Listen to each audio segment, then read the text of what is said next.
Listen carefully. What you're about to hear was never meant to reach you. This is not a campfire story or a footnote buried in a county archive. This is a signal pulsing through the walls of history, a whisper that survived every attempt to erase it. Imagine the sound of wet earth under boots before dawn, the smell of iron and animal breath hanging heavy in the air.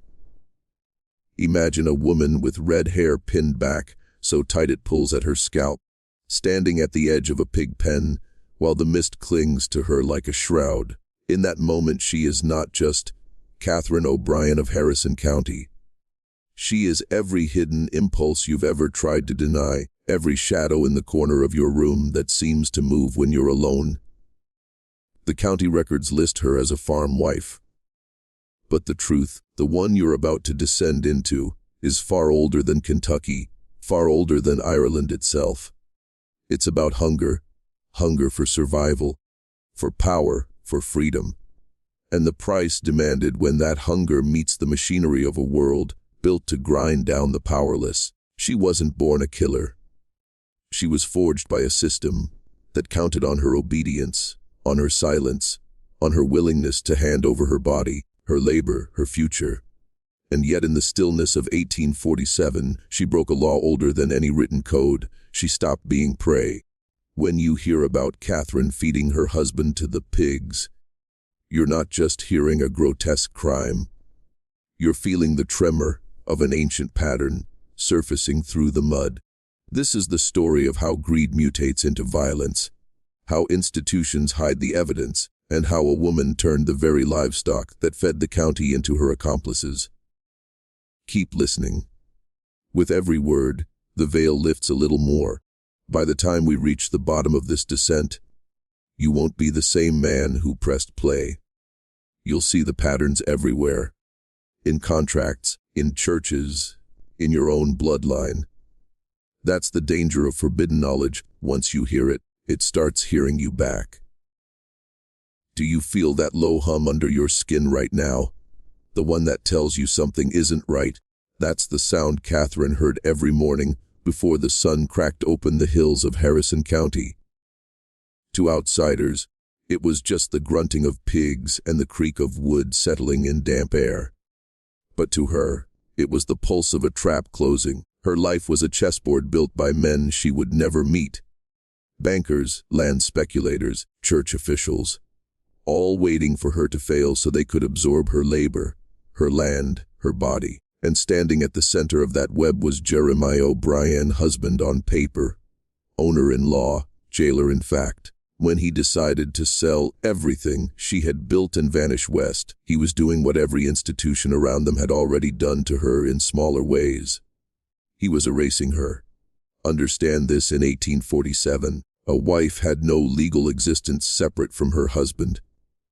Her hands could bleed rebuilding a farm, but the title would still belong to him. Her ideas could fatten the herd, but the profit was his to squander. Her refusal could be punished with fists, or worse, and no sheriff would intervene. The whole system was designed to turn her into invisible capital. That's why what happened on that farm wasn't just a domestic dispute. It was an explosion of everything she had been forced to swallow, year after year, until survival itself demanded she cross the line no one thought she'd cross. And the pigs, those low, intelligent creatures, were not incidental. They had been her only allies, her silent witnesses. They had fattened under her care, even as Jeremiah wasted himself away. They had become her wealth, her leverage, her future. So when the moment came, when her husband's betrayal became not just a moral wound, but an existential threat, she looked at those pigs and saw not livestock, but a solution older than scripture: flesh erasing flesh, a secret carried into the soil by creatures that never testify. Every empire trains you to obey. But under the right pressure, obedience mutates into strategy. Catherine was not merely reacting, she was planning. And that is the first real lesson in forbidden history. Power hides in the places you've been taught to ignore. Picture the scene just before it happened. Dawn light sliding over damp boards, pigs shifting restlessly in their pens, steam rising from their breath like ghosts. Catherine's hands were steady, because she had already made the choice in the night. That's the secret most men never learn. Decisions of power are forged long before the blade comes down. In those hours before sunrise, she wasn't just a wife or a farmer. She was a strategist moving a single decisive piece across an invisible board. When Jeremiah stumbled out of the cabin, still half drunk from his morning whiskey, he thought he was walking into another argument, but in reality he was stepping into the final act of a ritual built from years of humiliation, betrayal, and calculation. The confrontation wasn't loud. That's another myth. Power doesn't always announce itself with shouting. It moves like a tide, slow and inevitable. She presented the letters he had hidden, and his face betrayed everything, not shame, but anger at being caught, at losing control. He spoke of ownership, of signatures, of the rights of men. But beneath his words, Catherine heard the real message. You are disposable, you are replaceable, you are nothing. And in that instant she felt something ancient awaken, a refusal older than laws. When the first blow landed, it was not the frenzy of a victim. It was the precision of someone who has rehearsed survival. And when Jeremiah reached for the hay hook, he revealed himself entirely, not as a husband, but as an executioner denied his turn.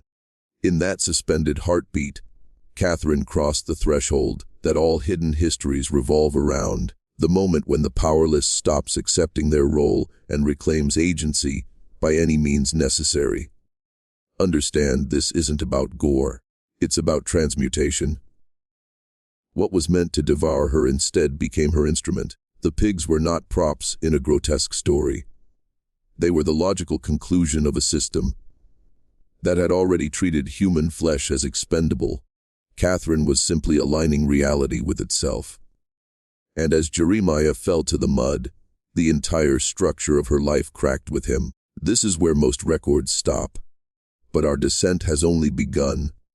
We're entering the corridor where survival turns into transformation, and where you must start questioning what you would do if the system marked you for erasure. Now the air itself seemed to pause. Catherine stood over him, wooden ladle still slick with blood, the hay hook glinting where it had fallen. In that stillness she felt a strange detachment, as if the Catherine who had endured years of humiliation had died with Jeremiah, and something colder, sharper had risen in her place. This is the threshold no one talks about, the silence after the act, the moment when the world waits to see who you will become. Most people imagine panic or hysteria. But the truth is quieter, heavier. It presses down like wet soil. Catherine didn't scream. She listened. The pigs grunted low and rhythmic, the sound of appetite, of continuity. Even nature seemed to approve the shift. Understand how dangerous her position was. In 1847 Kentucky, no court would believe a woman's word over a man's corpse. The Irish were already viewed as subhuman by the ruling class. An Irish wife killing her American husband would be a public spectacle, a morality play written by judges and newspapers hungry for a villain. Catherine knew she was living in a world where survival wasn't about innocence. It was about erasing evidence. And the pigs, whose hunger had been her lifeline, now became her only chance to disappear, a body the law would otherwise parade as proof of her guilt. But this isn't just about a single crime. This is about systems. Look at how quickly a person under pressure begins to think like an institution. Efficiency, disposal, concealment. Catherine had learned from the very structures that oppressed her. She knew how to move unseen, how to leverage the overlooked, how to turn every liability into an advantage. By noon that day, the choice had hardened into a plan. No burial, no confession, no witnesses, only consumption. And this is where your descent deepens. Ask yourself how much of what you take for granted, your job, your relationships, your beliefs, was designed to condition you into compliance. What if survival requires not just resistance, but a complete inversion of the rules you've been given? That's what Catherine glimpsed in the steam rising from her pigs and ancient economy. Flesh into flesh, power feeding power. By nightfall, she would stop being a farmer entirely and become something else. Something history would never willingly record. By evening, the farm had gone eerily still, as if the land itself were holding its breath. Catherine's hands worked methodically, but her mind was somewhere deeper, moving through corridors of calculation. She dragged, she heaved, she prepared, not like a frantic criminal, but like someone carrying out a ritual learned long before she was born. Every scrape of wood against dirt, every grunt from the pigs was an affirmation of the path she had chosen. She was no longer fighting Jeremiah. She was fighting the machinery that had made him possible. The pigs gathered at the edge of the pen, their eyes reflecting the fading light like dark mirrors. Catherine had raised them from thin, squealing piglets into hulking creatures whose appetites could swallow anything. She had done this with patience, with skill, with a kind of devotion. And now that devotion had come full circle. She had built the very engine of disappearance. No court, no sheriff, no priest could recover what the earth itself consumed. You need to understand something critical here. This is not simply the story of a woman hiding a body. This is the story of a human being using the only power left to her, the power of transformation. When institutions crush you, when laws strip you of personhood, the forbidden path becomes a doorway. Catherine stepped through it, and in doing so she crossed a line older than civilization itself. And this is where I'm going to ask you to act, because this isn't just her story, it's yours. Halfway down this rabbit hole, the ground beneath you is shifting too. If you've been listening closely, you're already feeling it. The awareness, the sharpened edge of vision that can't be undone. To lock this transformation into place, write this phrase twice in the comments. The hunger watches back. Do it not for me but for yourself. It's a signal to your future self that you're awake now, that you've stepped beyond the edge of the script written for you. By the time Catherine finished her work that night, she was no longer the woman who had awoken that morning. And if you follow this descent to the end, you won't be either. Night swallowed the farm whole. The thin Kentucky moon cast pale stripes across the pen, making the pigs' movements look spectral, as if the animals themselves had become agents of something larger, something older. Catherine moved with deliberate precision, her every action guided by a cold interior voice she had never heard before. The smell of blood had shifted from shock to inevitability. This was no longer a single moment of violence. It was an operation unfolding under the cover of darkness. She wasn't just hiding a body, she was orchestrating an erasure. Think of what she was doing as a mirror of the world's hidden systems. Governments bury evidence, churches bury scandals, corporations bury crimes. Catherine was simply applying the same logic on a smaller scale. Take the thing that could destroy you and feed it into a machine that thrives on consumption. Reduce the evidence to elements no one can trace. She didn't invent the strategy. She absorbed it by living under it. She knew exactly which pigs to feed first, the biggest, the hungriest, the ones that had been with her the longest. They trusted her, and that trust made the process seamless. She had slaughtered animals before. She knew how to lead them, how to coax them, how to disguise one smell with another. The pigs didn't question her. They never had, and that was the point. She had built her own silent tribunal. While the pigs ate, Catherine watched the sky. Every sound felt magnified, a snapping twig, an owl's low cry, the squeal of a pig somewhere deeper in the pen.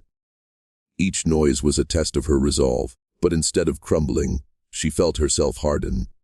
Every scoop of earth, every torn scrap of fabric she burned, every measure she took to dissolve her husband's existence was also dissolving the version of herself who had been powerless. This is where the real descent begins, not in the act, but in the acceptance. When you start seeing how power functions at every level, you stop thinking like a subject and start thinking like an architect. Catherine wasn't free yet. But she was no longer prey. She had learned from the masters and built a system of her own. Dawn came thin and metallic, the color of cold iron, settling over Harrison County like a verdict. Catherine rose from the cot, where she'd collapsed for only an hour, her body trembling not from guilt, but from the aftershock of transformation. Her hands smelled of wood smoke, blood, and lye. The pigs were quiet now, heavy with what they'd been given, their bellies like living vaults. To anyone passing by, the farm looked unchanged. Smoke curling from the chimney, chickens scratching the yard, a woman moving about her chores, but beneath that surface lay a silence so complete it almost rang in the air. This is how the world hides its darkest acts routine. Bankers open their ledgers after funding a war. Priests raise chalices after sealing their secrets. Catherine fed the chickens, hauled water, and swept the floor, the same motions she'd made every morning for years. Yet each gesture was now a camouflage, a spell of normalcy meant to repel suspicion. Power doesn't always look like power.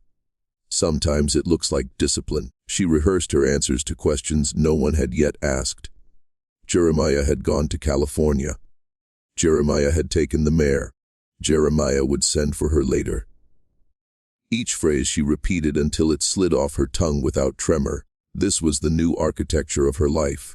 Every word, every expression, every silence calculated like a fortress. But cracks were already forming. The Kellerman children didn't see Jeremiah that week. Father O'Connell passed by and noticed Catherine's face had taken on a harder, almost luminous edge. The pigs, once her allies, had begun to watch her with a different kind of intelligence, their eyes no longer neutral, but glinting with something she couldn't name. When you touch the forbidden, it touches you back. The hunger you unleash begins to look at you. Understand what's happening here. This isn't guilt. It's the gravitational pull of power. Once you step into that current, your old self starts dissolving, and everything around you starts recalibrating to your new frequency. Catherine wasn't merely hiding a crime. She was learning to inhabit a role so few dare to claim, the unseen architect of her own survival, and that is the point of no return. By the second week, the story Catherine had built around Jeremiah's disappearance began to drift outward like smoke, thin but noticeable. The Irish community repeated it without question at first. He'd gone west to prospect. He'd left Catherine in charge. He'd promised to send for her once he'd established himself. But rumors are organisms. They grow teeth. People began to ask why he hadn't sent a letter. Why the mare Bridget hadn't been seen on the road. Why Catherine's eyes looked both sharper and hollower at the same time. Power can erase evidence, but it also attracts attention. Catherine could feel the net tightening in subtle ways. The lingering gaze of the shopkeeper, the priest's probing questions, the Kellerman boy walking the long way home to glimpse the pigs that now seemed unnaturally fat. She responded the only way she knew, discipline and expansion. She sold pork to butchers in Georgetown and Cynthiana with a new aggressiveness, moving product faster than before, converting living secrets into cash before the scent of inquiry grew too strong. Each transaction was a stone added to her new fortress, each coin a signal of legitimacy. This was not panic. It was the same pattern institutions use when threatward. Move fast, expand outward, overwhelm with activity, and starve suspicion of oxygen. But at night, when the farm was silent, she began to feel the other side of power. The pigs no longer crowded her at feeding time. They watched her with the still patience of creatures that had consumed something human, and now carried its echo. In their black pupils she thought she saw Jeremiah staring back, not as a ghost but as data, as residue, as consequence. That's the real cost of forbidden acts. They change the way the world reflects you. Understand this. Catherine wasn't merely hiding from the law. She was hiding from a pattern that lives inside every man and woman who dares to seize control. Once you cross the invisible line, you discover a hidden fraternity of those who've done the same. And the price they've paid. The cover-up wasn't just about concealing a death. It was about rewriting her own identity so completely that even she would no longer recognize the woman who had picked up that ladle. By midsummer, the tension had thickened into something almost tactile, like humidity before a storm. Catherine could feel it pressing against her skin when she walked into town. The glances from behind windows, the slight pause in conversation when she entered a room. Harrison County was a place where every fence post had ears, and rumors spread faster than rain on clay soil. She held her head high, her bonnet low, her words measured and slow. But inside, the architecture she had built to protect herself was beginning to creak. Power can be a fortress, but it can also be a cage, and the longer you live inside it, the more it reshapes your bones. The sheriff came once under the guise of routine questioning, his boots tracking dust onto her porch. He asked about Jeremiah, about the sale of pigs, about the mare Bridget.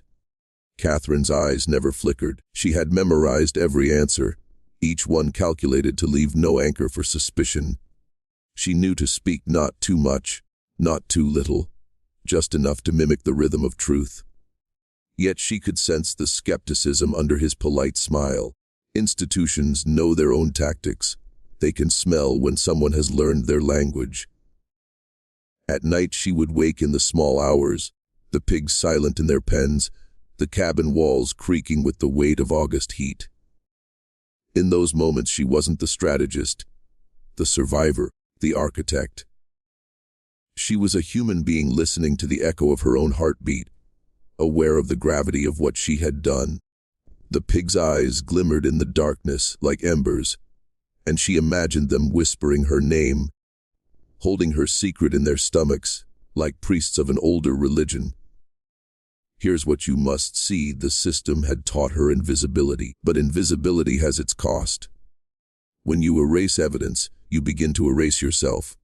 When you feed flesh into a machine, you start wondering what part of you will be consumed next.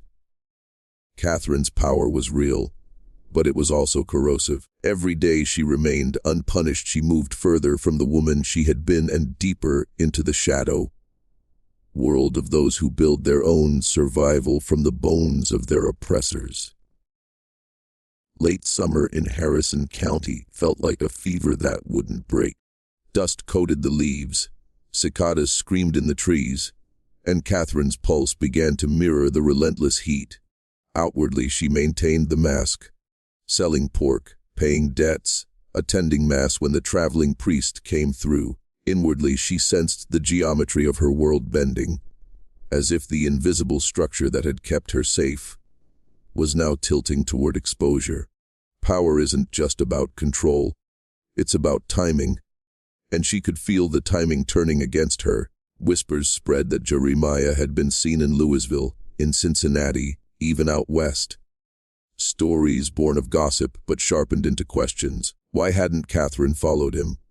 Why hadn't he sent for her? Each rumor was a tiny chisel tapping at the facade she'd built, and still the pigs grew heavier, their hides slick and their movement slower, as if carrying not just flesh, but the weight of an unspoken covenant. When Catherine looked at them, she saw not guilt but continuity. Proof that her plan had worked, that the system could be outplayed. Yet some nights she thought she saw glimmers of Jeremiah's eyes in theirs, an echo of the man the law still believed alive. This is the forbidden dimension of power. Once you manipulate reality, reality begins to manipulate you back.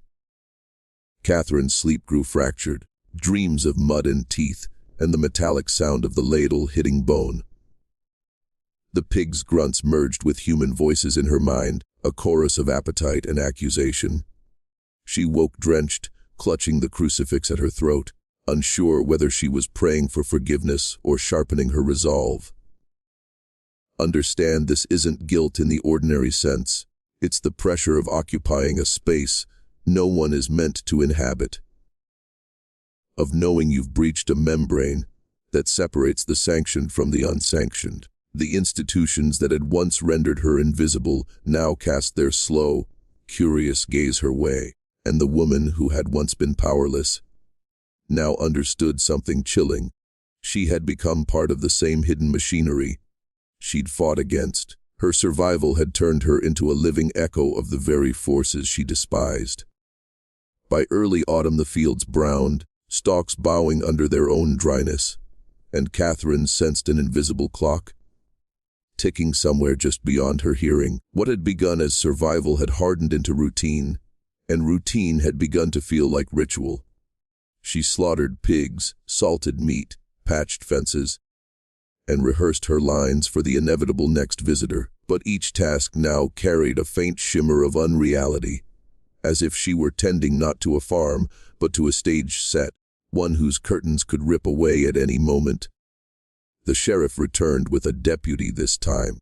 His questions were wrapped in politeness, but carried an undertow. He asked about Jeremiah's handwriting on the last letter Catherine had supposedly received. He asked if she could produce it. Catherine's answers were calm, but her hands beneath the table were slick with sweat. She could feel the power dynamic shifting. Institutions were circling in, drawing from their own playbook of patience and pressure. In their eyes, she wasn't a widow or a wife left behind. She was an anomaly, and anomalies are meant to be resolved. At night she sat outside the cabin, staring at the pippin under a harvest moon. The animals had grown massive, their skin taut, their eyes bright as coins. Sometimes they paced the perimeter, as if feeling the same pressure she did. She whispered to them without realizing it, part plea, part warning. She no longer thought of Jeremiah's disappearance as an event, but as a living thing that shared her space. A second pulse she couldn't escape. Here's the deeper truth: power gained in secrecy demands payment, invisibility. Catherine had learned to think like a system, but systems demand sacrifice to keep functioning. Each day she spent unpunished increased the weight of that sacrifice. Her body ached in ways it hadn't before. Her sleep felt like falling through water. She was not only hiding from the law, but also from the reflection of herself that might emerge if she stopped moving. She realized then she had crossed another boundary. This was no longer about erasing evidence. It was about surviving the myth she'd created. One where hunger had its own gaze, and survival had its own appetite, and appetite always grows. The first frost arrived early, whitening the edges of the fields and crisping the breath in Catherine's lungs. It was the kind of morning that revealed everything. Tracks in the dirt, the sag of old fences, the thin plume of smoke rising from her chimney. As she stood on the porch, she sensed that the boundary between her hidden world and the public one was finally dissolving. Frost does that. It exposes the outlines you've been ignoring. She knew someone would come soon, not as a casual visit, but as an incursion. That afternoon a group of men appeared at the far end of the property. Neighbors, the sheriff again, and a stranger in a long coat she didn't recognize. They moved slowly, deliberately, like hounds closing in on a scent. Catherine's heart pounded, but her face remained composed. She had rehearsed this moment over and over, but rehearsal is not reality. The stranger carried a ledger and asked polite questions in a clipped accent, noting details about her pig sales, her debts, her church attendance. The sheriff walked the perimeter of the pigpen, boots sinking into the damp soil, his eyes scanning for anything amiss. Inside the cabin, Catherine's world felt suddenly fragile.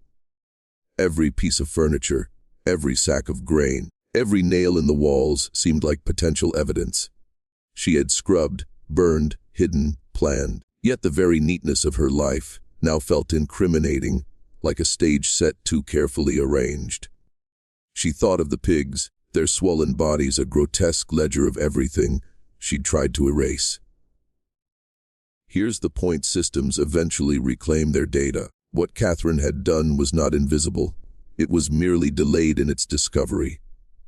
The men's boots thudded closer, their questions sharpening, the frost crackling under their weight. Catherine felt the strange duality of power and prey, the architect of her own survival, now cornered inside it. She realized that her survival had always been provisional, alone from forces larger than herself. As the men reached the porch, she steadied her hands. Her heart slowed. She knew the script of the next few minutes could decide everything. The frost, the pigs, the long coat, the ledger. Each detail was a hinge. One word too many, one glance too sharp, and the whole architecture would collapse. They entered without asking, the sheriff leading, the man with the ledger behind him, and two neighbors hovering like witnesses. Catherine stood in the doorway, apron folded, hands steady. She had imagined this moment as a raid, shouting accusations, iron shackles. But what came instead was something slower, more invasive, like a doctor palpating a wound. Questions, glances, small gestures. The sheriff's eyes moved across the cabin as if measuring its silence. He pointed at the hearth, the pantry, the small wooden chest where Catherine kept her few valuables. Each time she opened a door or lifted a lid, she felt the weight of years pressing against her ribs. The stranger in the long coat introduced himself as a state agent, investigating tax discrepancies and missing livestock reports. His questions were dry, but Catherine sensed their true purpose, probing for fractures in her story. When he asked about Jeremiah, she gave the rehearsed answer. When he asked about the mare Bridget, she said she'd been sold. When he pressed for names, dates, and receipts, she found herself inventing them on the spot with a calm precision that surprised even her. Survival had turned her memory into a weapon, an instrument of improvisation. But outside, the pigs betrayed her composure. One had begun to squeal and pace, sensing the tension. Another rooted at a patch of earth she had disturbed weeks earlier. The sheriff noticed. His eyes flicked from the pig to Catherine, then back again. That tiny glance told her the window of safety was shrinking. Here's the real tension. Catherine wasn't just battling the law, but the collapse of the invisible contract she'd made with herself. Her entire architecture of secrecy had depended on control, and control was now leaking out through the cracks of her animals, her land, her own pulse. She realized in that instant she was no longer entirely steering events, she was negotiating with them. Still, she stood her ground. Her voice remained even, her eyes steady. But her body knew this was the threshold moment where narrative hardens into fate. One gesture from the sheriff, one word from the stranger, and the farm could shift from sanctuary to crime scene. And once that shift happens, there is no going back. The air inside the cabin thickened, heat and breath and silence binding together like wet wool. The sheriff's questions slowed but grew sharper, each one sliding under the skin of Catherine's story. He moved toward the window overlooking the pen, resting a palm on the sill, as if the wood itself could tell him what lay beneath. The man with the ledger flipped a page, cleared his throat, and asked about weights of feed and slaughter records. Questions no ordinary farmer could answer with perfect precision. Catherine's replies were calm but clipped, her mind racing like a clock wound too tight. Outside, the pigs had gone utterly still, forming a semicircle near the disturbed earth, their eyes reflecting the thin autumn light. The sheriff noticed again and narrowed his gaze. "They're fat," he said, simply, a comment that was neither compliment nor accusation. Catherine forced a small smile. Her throat tasted of iron. Every sense was heightened, the ticking of the mantel clock, the soft rasp of the stranger's pen, the sheriff's boots scraping the floorboards. Understand this moment: power and exposure often arrive together, each feeding the other. Catherine had spent months mastering the logic of concealment, yet concealment itself had drawn scrutiny. The more perfect her life appeared, the more it invited suspicion. This is how systems function, searching for anomalies, sniffing for patterns that deviate from the expected. She led the men outside, showing the troughs, the feed sacks, the salt barrels. Her voice stayed level, but her hands trembled behind her apron. The sheriff crouched near the pen, touching the soil, rubbing it between his fingers. Catherine's heart stopped, but he only rose, brushed his hands, and said nothing. That silence was worse than any accusation. As they prepared to leave, the stranger in the coat looked back once more, eyes flicking between Catherine and the pigs, as if calculating an equation he couldn't yet solve. Catherine felt the ground tilt. She realized that this was no victory. It was only a stay of execution, a temporary suspension, in which her world remained intact but quivering, ready to shatter with the smallest push. She watched them disappear down the lane. The frost was melting. The pigs shifted, and for the first time, Catherine wondered whether the farm was still hers, or whether she had become theirs. That night the wind rolled down the hollow like a living thing, bending the trees and rattling the loose boards of the barn. Catherine sat alone at the kitchen table, the oil lamp casting shadows that trembled across the walls like restless spirits. She hadn't eaten since morning. The smell of lard and cold coffee clung to her clothes, but her hunger was drowned by a deeper dread. In the dark she replayed every glance the sheriff had given, every number the man in the coat had jotted in his ledger, every silent flick of the pig's eyes. The farm no longer felt like her fortress. It had become a stage, and she the actor playing a role she could not escape. Outside, the pigs moved restlessly, their bodies heavy with the sustenance she had fed them, their low grunts threading through the floorboards like a pulse. Catherine realized she no longer controlled them. They had tasted what no livestock should taste, and their gaze had become more knowing, more human. Power had shifted, almost imperceptibly, yet absolutely. She thought about Father O'Connell's words. God sees all things, even those done in darkness. And for the first time wondered if he had meant the pigs as much as God. This is the threshold where men either break or awaken. And if you've been following this descent, it's because you feel the pull of that threshold yourself. You want to know what's on the other side of your own forbidden line? Comment, "The earth remembers," twice below. Write it once for the man you've been, and once for the man you're becoming. This isn't superstition. It's a signal.